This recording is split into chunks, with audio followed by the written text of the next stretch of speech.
What's up everyone, welcome to the channel. Something big is happening right now in the gaming scene. Apparently SteamOS, which is Valve operating system, is suddenly at the center of a major industry argument. One of Xbox's former leaders says Valve needs to open up the gate and let other companies build a Steam machine, but doing that could either transform PC gaming or create chaos. In this video, we're gonna break it down and see what it means. So guys, Mike Ibarra, a former Xbox executive and Blizzard president, is calling on Valve to allow third-party companies to build their own Steam machine using a Steam OS. Now, his reasoning behind this is this could be leading to more hardware variety, potentially lowering the cost of devices and ultimately more Steam store revenue. Now, there's also concerns about this. There is talk from other sources and reference to Ibarra's comment saying that the new Steam machine could cost more than $750, significantly higher than many console devices today. Now, $750, imagine this guys, that's just American dollars. Now, imagine when you transfer that to Canadian, it's just gonna be a whole lot more to buy this device. Now, Ibarra argues that letting other manufacturers create varying configurations, Valve could offer cheaper or more diverse option, making the Steam machine more accessible.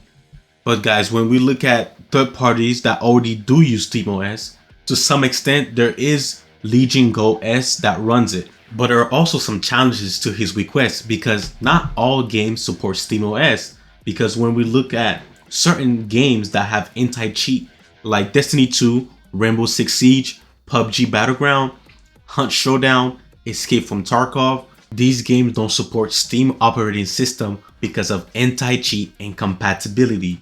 Now, Ibarra sees this move not just as a hardware flexibility, but as a revenue play. More devices running SteamOS equals more users in Steam's ecosystem, which means more sales and more store revenue.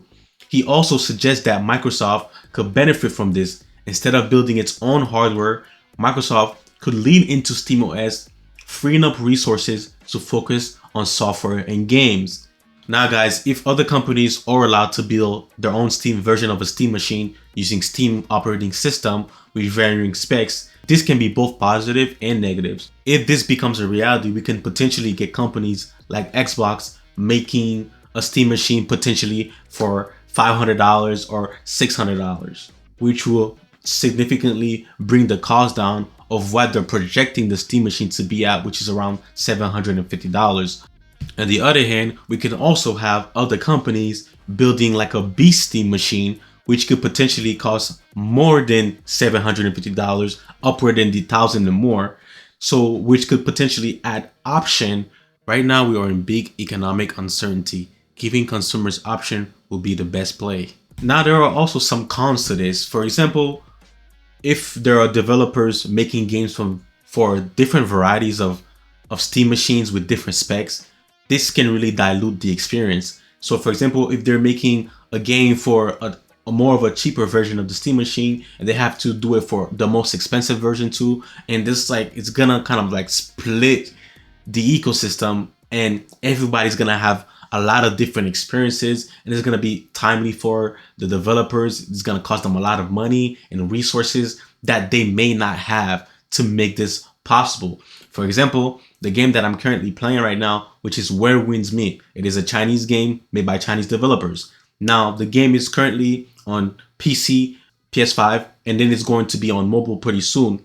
Now, the PS5 version doesn't run the best, to be honest. I love the game, but the PlayStation 5 version does not run the best. And I'm playing right now on the PlayStation 5 Pro. So just imagine just 3 systems that they're working on and it's not playing the best, to be honest.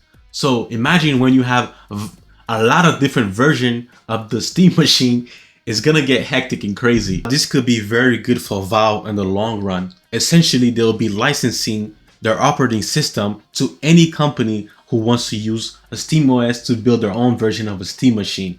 And also, it will be bringing a lot of players into their ecosystems, which means players purchasing games from Steam. Now, this can also backfire on them.